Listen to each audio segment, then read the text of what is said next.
జై శ్రీరామ్, వందే మాతరం. ముందుగా గణేష చతుర్థి, శ్రీ వినాయక చవితి శుభాకాంక్షలు అందరికీ కూడా, హిందూ బంధువులందరికీ కూడా. హ్యావింగ్ సెడ్ దాట్, గత కొన్ని రోజులుగా ఒక శుభ పరిణామము, one good development what I found across the world, particularly యూరోప్లో మొత్తం లోపల కూడా, యూకేలో కూడా లిబర్ పార్టీ అధికారంలోకి వచ్చినప్పటికీ కూడా వాళ్ళు నేటివ్ సిటిజన్స్, యూకే యొక్క బ్రిటిష్ ప్రజల యొక్క ప్రెషర్కు లోనయ్యి లిబర్ పార్టీ కూడా, రూలింగ్ పార్టీ కూడా ఇల్లీగల్ ఇమిగ్రెంట్స్ను వాపస్ పంపించాలి, కొత్తగా ఎవరికి వీసాలు ఇవ్వద్దు, శరణార్థుల పేరు మీద వచ్చే వాళ్ళకు, పడవలలో వచ్చే వాళ్ళకు, దొంగతనంగా వచ్చే వాళ్ళకు ఎటువంటి వీసాలు ఇవ్వకూడదు, ఆల్రెడీ ఉన్న వాళ్ళందరినీ కూడా వాళ్ళ సొంత దేశాలకు వెళ్ళగొట్టాలి. పాలస్తీన్, పాకిస్తాన్, బంగ్లాదేశ్, ఆఫ్ఘనిస్తాన్, సిరియా, ఇటువంటి దేశాల నుంచి, తునిషియా, ఇటువంటి దేశాల నుంచి వచ్చినటువంటి వాళ్ళ నైజీరియన్స్ను, ఇటువంటి వాళ్ళందరినీ కూడా వాళ్ళ దేశాలకు పంపించాలనేటువంటి నిర్ణయం తీసుకున్నారు. కొంతమందిని ఆల్రెడీ పంపించడం స్టార్ట్ చేసిండ్రు కూడా. కొత్తగా విషయాలు అయితే ఇచ్చేదైతే లేదు అనేది ఒకటి కాబట్టి క్లియర్గా అయిపోయింది, క్రిస్టల్ క్లియర్ అనమాట. జర్మనీ, అంతకుముందు ఎంజిలా మ్యాక్రో ఉన్నప్పుడు పాపం అందరినీ రండి అని, ఆమె లెఫ్టిస్ట్ కదా, ఆమె అందరినీ మొత్తం దాదాపు 40 లక్షల పైన రిఫ్యూజీస్ను, పాలస్తీన్, పాకిస్తాన్, ఆఫ్ఘనిస్తాన్, సిరియన్స్, వీళ్ళందరినీ కూడా ఇచ్చేసే లోకల్ జర్మన్ అమ్మాయిలను, పాపలను, జర్మన్ అమ్మాయిల మీద రేపులు చేసి చంపారు వీళ్ళు. కొన్ని ఏరియాస్ ఏంటంటే మొత్తం నో ఎంట్రీ జోన్స్ పెట్టిండ్రు అనమాట. అక్కడికి పోతే పోలీసులు కూడా మేమేం చేయలేము అని అక్కడ వెళ్ళకుండా అని వాళ్ళే police department no entry zones పెట్టామన్నమాట. బ్రూమింగ్ గ్యాంగ్స్ ఇట్లా యూకే లోపల no entry zones, grooming gangs ఎట్లయితే ఉంటాయో అట్లనే అక్కడ డ్రగ్స్ వీళ్ళు ఎక్కడ పోతే అక్కడ వీళ్ళు తిన్నింటి వాసాలు ఎక్కి పెడతారు కదా. పాముకు పాలు పోతే మా విషయం కాటేయకుండా ఊరుకుంటుందా, వీళ్ళు అక్కడ కూడా కాటేసాయి అనమాట. జర్మన్స్ నువ్వు ఏంటంటే అక్కడ లోకల్ గవర్నమెంట్ మొత్తం సూడో సెక్యులర్ కదా, కమ్యూనిస్ట్ లెఫ్టిస్ట్ ఓరియంటెడ్ గవర్నమెంట్ అవ్వడం వల్ల లోకల్ ప్రజలకు సెక్యూరిటీ ఇవ్వడం మానేసి వాళ్ళకు అన్ని రకాలుగా ఫ్రీ ఫుడ్, ఫ్రీ షెల్టరు, వాళ్ళకు శరణార్థులకు ప్రత్యేక హక్కులు ఇవ్వడము, వాళ్ళకు షెల్టర్ ఇవ్వడము, వాళ్ళకి ఎటువంటి స్కిల్స్ ఉండవు. నేటివ్ లాంగ్వేజ్ జర్మన్ లాంగ్వేజ్ రాదు, వాడు ఏం జాబ్ చేస్తాడు, ఏం చేయలేడు. అందుకని అంటే వాడు దున్నపుతులాగా మేపడం అనమాట వాళ్ళను ఫ్రీగా. ఏదైనా చిన్న పనులు నేర్చుకుని ఆ పనులు చేసుకుని బతకండి అదనమాట. అంటే వాడు పోయినోడు ఇంజనీరు, డాక్టరు, లేకపోతే సాఫ్ట్వేర్ ఇంజనీర్ అవుతారా? అవి అవి అవి ఆ టాలెంట్స్ ఉండిపోయింది వాడు పోయింది ఎందుకు? వాడు పోతే పుణ్యానికి తిని పందుల్లాగా జనాభా పెంచుకుంటూ పోయి అక్కడ వీలైతే అక్కడ వాళ్ళని చంపేసి వాళ్ళ ఫ్యామిలీ అమ్మాయిలని పెళ్లి చేసుకొని అక్కడ వాళ్ళకి ఆస్తులు దోచుకొని అక్కడ సెటిల్ అయ్యి ఆ దేశాన్ని ఆక్రమించుకోవాలి. ఇది కదా, ఇది యాక్చువల్ వాళ్ళ యొక్క అగ్రెషను, వాళ్ళ యొక్క ప్రపంచాన్ని కబలించాలనే స్ట్రాటజీలో పడ ఏదైతే 7th సెంచరీలో పడ్డ ఏదైతే స్ట్రాటజీతో అయితే ఉంటే వాళ్ళు స్టార్ట్ చేసిండ్రో అదే సాగుతుంది. అప్పుడు కత్తులు పట్టుకొని గాడిదల మీద వచ్చినటువంటి వాళ్ళు ఇప్పుడు ఇంకా అదే గాడిదల కాలము, ఇంకా అదే కత్తుల కాలం అనుకుంటున్నారు. ఇప్పుడు అంతా కూడా ఏంది, జనాభా ఎంత పందులు 100 ఉంటుంది, కుక్కలు 1000 ఉంటుంది. ఒక సింహము ముందు ఖతం చేసేస్తుంది. ఇప్పుడు ఏంది, అటెం బాంబులు, రాకెట్స్, వార్ జెట్ ప్లేన్స్, మొత్తం సూపర్ సోనిక్ శబ్దవేగం కంటే కూడా డబుల్ స్పీడ్లో పోయేటువంటి జెట్ ప్లేన్స్ పోతాయి. ఇప్పుడు మొన్న అమెరికా ఎంత పైనుంచి విమానాల నుంచి బాంబులు వేసింది, కథ చేసి పడేసింది. ఇప్పుడు కింద ఉండి వీడు గన్ను AK-47 బంగులు వాడి గ్యాంగ్ తుపాకులు పట్టుకొని అరిగిపోయిన పాత పడేసి వదిలేసినటువంటి టోపులు ట్యాంకులు పట్టుకొని వాళ్ళతో ఏం కొట్లాడతారు? ఇదంతా కూడా టెక్నాలజీతో కదా, టెక్నాలజికల్ వార్ ఇదంతా కూడా. బయో వెపన్స్ వచ్చి ఇప్పుడు అంతా కూడా ఏంది, బయోలాజికల్ వెపన్స్ను వాడతారు, అత్యంత ప్రమాదకరమైనటువంటి పాయిజనస్ గ్యాసెస్ని వాడతారు యుద్ధంలో కూడా. దీన్ని మేము జనాభా పెంచుకుంటూ పోతాం, ప్రపంచం మొత్తం మేము జనాభా ద్వారానే మేము కబలిస్తాము అనేటువంటిది ఫులిష్ ఆలోచన అనమాట. ఇంకా ప్రాక్టికాలిటీ అనేది వాళ్ళకు, సత్యము, ట్రూత్ ఏంటిది, ఈనాటి పరిస్థితులు ఏంటిది, ఇక ముందు పరిస్థితులు ఏ విధంగా ఉంటాయి అనేది వాళ్ళకి ఏమాత్రం అవగాహన లేదు. కేవలం ఏంటంటే మేము మొత్తం ఈ ప్రపంచాన్ని ఆక్రమించుకొని మీతో వాళ్ళందరూ చంపేస్తే మా మతాన్ని ఒక్కదాన్ని ఈ ప్రపంచం మీద ఎస్టాబ్లిష్ చేసినామంటే మాకు స్వర్గం వస్తుంది, అక్కడ వర్జిన్ లేడీస్ రెడీగా ఉంటారు మా కోసం అనే ఒక పిచ్చి ఆశ, దురాశ, ఒక ఉన్మాదము, ఒక మూర్ఖత్వము, ఇవి తప్ప ఇంకే వేరే ఏం లేవు. పారాసిటమాల్ నేను అడిగిన కొంతమంది అహంకారంతో మేము ఆ మతంలో పుట్టడం గొప్ప అనుకునే ఒక మూర్ఖులను అడిగాను. జ్వరం గోలి పారాసిటమాల్ నుంచి మొదలుపెట్టుకొని హయ్యర్ యాంటీబయాటిక్, క్యాన్సర్ యాంటీబయాటిక్స్ వరకు, టాక్సిమ్ లాంటి హయ్యర్ యాంటీబయాటిక్స్, సెఫ్లోస్పోరిన్స్ వరకు కూడా ఇవి మందుల లోపల ఒక్క టాబ్లెట్ మీరు కనిపెట్టింది చెప్పండి అని అడిగాను. సమాధానం లేదు.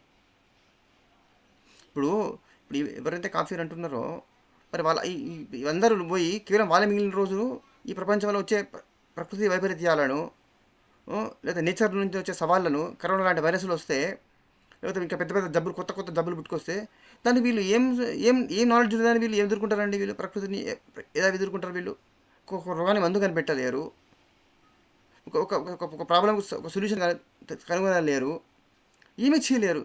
కేవలం జంతువుల్లాగా జనాభాని పెంచుకుంటూ పోతే డే అండ్ నైట్ ఒకటే మ్యానుఫ్యాక్చరింగ్, पैदा करो बच्चों को पैदा करो.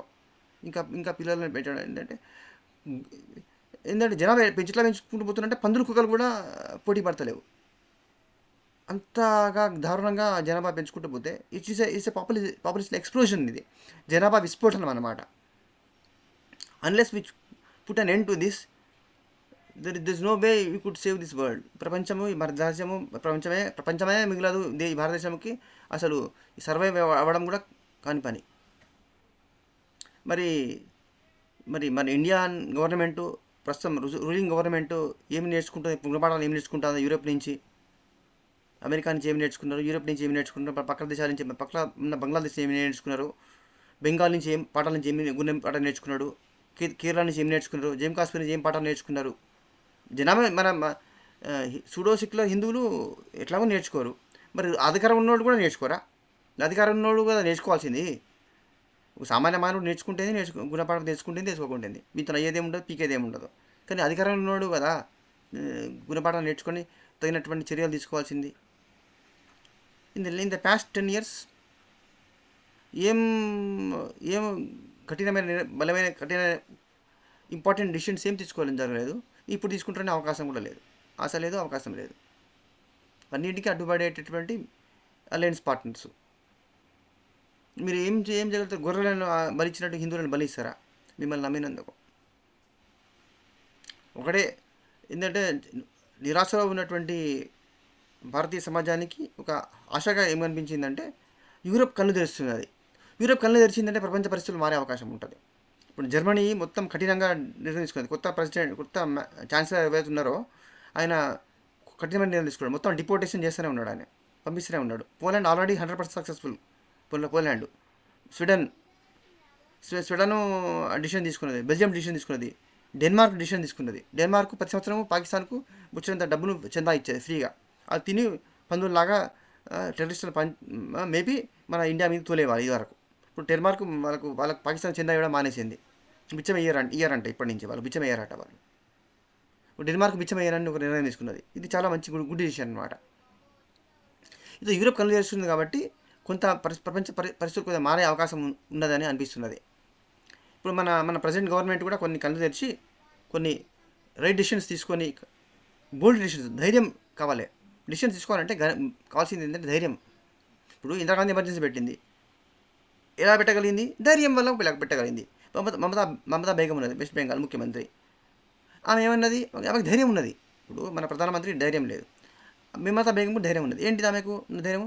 బెంగాల్ టచ్ చేస్తుంటే తన అధికారాన్ని, తన స్టేట్ బెంగాల్ అని మన రాజ్యం అట, ఆమె టచ్ చేస్తే బీహార్ నుంచి మొదలుపెట్టుకుని ఉత్తరప్రదేశ్, ఢిల్లీని కూడా కలబెడతా అన్నది. ఆమె ఛాలెంజ్ చేసేది ఆమె ప్రధానమంత్రిని. ఇంతవరకు ప్రధానమంత్రికి స్పందన లేదు, ఒక ట్వీట్ లేదు, ఒక మాట లేదు. అని మనకి బాత్ అని అని అమాయక హిందువులకు పాటలు బాగా చెప్తాడు, పంతులు లెక్క. ఆయన ప్రైవేట్ స్కూల్లో ప్రైమరీ స్కూల్ పంతులుగా బాగా పనికొస్తాడు. నువ్వు చెప్పాల్సింది పాఠాలు లెసన్స్ చెప్తాను. లెసన్ చెప్పడానికి కోసం వదిలేసింది. You are suppose to take decisions which are required on war foot. యుద్ధ ప్రాతిపదికన చేయాల్సినటువంటి డిసిషన్స్ ఏంటిది? వెస్ట్ బెంగాల్ గవర్నమెంట్ ఎప్పుడుగా డిస్మిస్ చేయాల్సి ఉండే. ఈ పాటికి బంగ్లాదేశ్లో హిందువులను రక్షించవలసి ఉండే.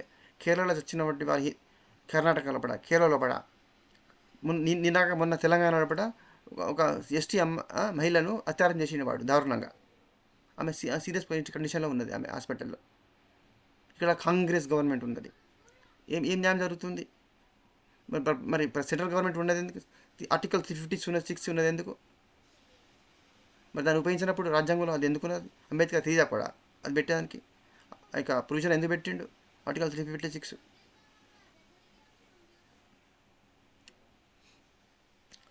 Unless this government has guts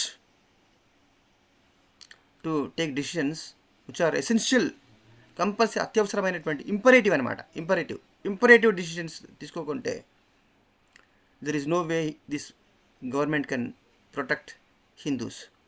Hindus continue to remain scapegoats, and they continue to get slaughtered in the future as well.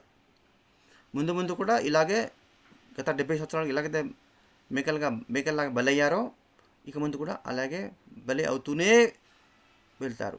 అలాగే ఉంటుంది. పరిస్థితులు ఏం చేంజ్ కావు. బెంగాల్లో కూడా 80,000 మంది మహిళల అత్యాచారాలు జరిగినాయి. దాని మీద ఎటువంటి డిసిషన్ లేదు. అరే సుప్రీంకోర్టును కేర్ చేయరు అపోజిషన్ పార్టీస్ వాళ్ళు. వాళ్ళకి అనుకూలమైన డిసిషన్ తీసుకుంటే సుప్రీంకోర్టును తిడతారు, వాళ్ళు విమర్శిస్తారు. మరి మీకేమైంది? మీరు పార్లమెంట్లో లోక్సభలో పార్లమెంట్లో రాజ్యసభలో బిల్ పాస్ చేసుకునే మీకు అవసరమైన బిల్ పాస్ చేసుకునే శాత కదా. అది కాకుండా డైరెక్ట్గా ఇంపోజ్ చేయాలి, డైరెక్ట్గా ఆర్డినెన్స్ ఇష్యూ చేయాలి.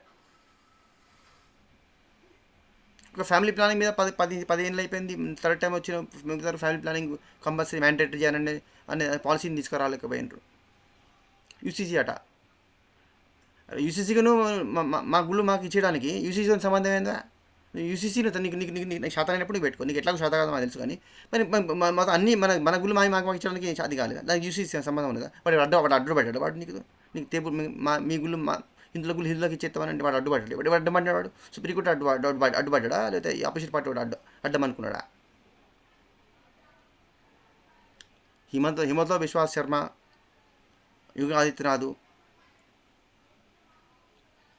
వీళ్ళ మీదనే కొద్దిగా ఆశ ఉన్నది మిగిలింది. బహుశా ఫ్యూచర్లో వీళ్ళకి కనుక అధికారంలోకి వచ్చి కేంద్రంలో అధికారంలో యోగి ఆదిత్యనాథ్ నేతృత్వంలో కనుక అధికారంలోకి మనం రాగలిగితే ఆయన యొక్క లీడర్షిప్ మనకు లభించేది ఉంటే భారతీయ హిందువులకు, భారతదేశానికి ఏమైనా ఫ్యూచర్ ఉన్నది. లేకపోతే ఉంటే హిందువులకు ఫ్యూచర్ లేదు, భారతదేశానికి ఫ్యూచర్ లేదు. హిందువులు చైతన్యం కావాలి, హిందువులు అందరూ ఐక్యత కావాలని పాత పాట పాడుతూనే ఉన్నారు. నేను కూడా గ్రాస్ రూట్ పూట అదే వర్క్ చేస్తాను. హిందువులు ఇంకా యూనిట్ చేయాలి. మన ఇప్పుడున్న 25% యూనైట్ అనేది కరెక్టే. ఇంకా మిగతా ఎక్కువ మెజారిటీ హిందూస్ ఇంకా యూనైట్ కారండి. అట్లంటే ఇప్పుడు నువ్వు అందరు 100% యూనైట్ అయ్యేంత వరకు మేమేం చేయమంటే మరి నువ్వు ఉన్నది ఎందుకు? మరి అందరు 100% యూనైట్ అవుతారా? అయ్యేంత వరకు అంత టైం ఉన్నదా? ఫస్ట్ మనకు నెక్స్ట్ ఇప్పుడు 29 మళ్ళీ పార్లమెంట్ ఎలక్షన్స్ వస్తాయి. అప్పుడు గ్యారంటీ గెలుస్తాం, మనమే గ్యారంటీ గెలుస్తాం. గ్యారంటీ ఉన్నదా? మొన్ననే 240 వచ్చినాయి. సబ్కా సాత్ సబ్కా Vishwas. You should be ashamed of yourself for having come up with such kind of slogans.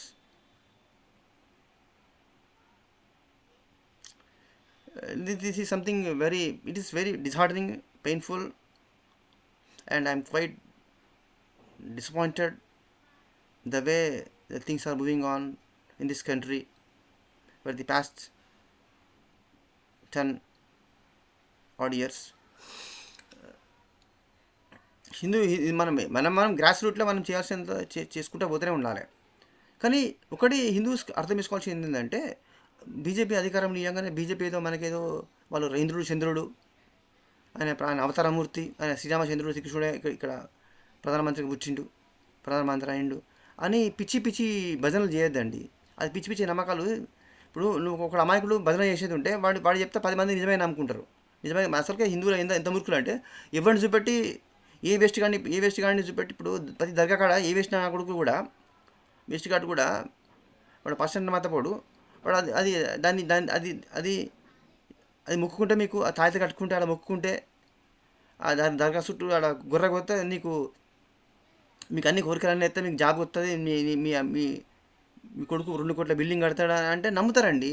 అది దురాశ అనమాట. హిందువులకు ఉన్నది ఏంటంటే పెద్ద దురాశతో ఏంటంటే, ఎవడి మీకు ఇది అవుతుంది, మీకు అది అవుతుంది, మీకు ఇది మంచి జరుగుతుంది, మీకు అది లాభం అవుతుంది అంటే వాళ్ళు నమ్ముతారనమాట. ఏమాత్రం కామన్ సెన్స్ ఉపయోగించారు. అప్పుడు రేషనల్ థింక్ అనేది ఉండదు అనమాట. ఒక ఆశ పెట్టమంటే చాలు వెంటకి పోయి బుందలు పడేది గొర్రెలు అనమాట.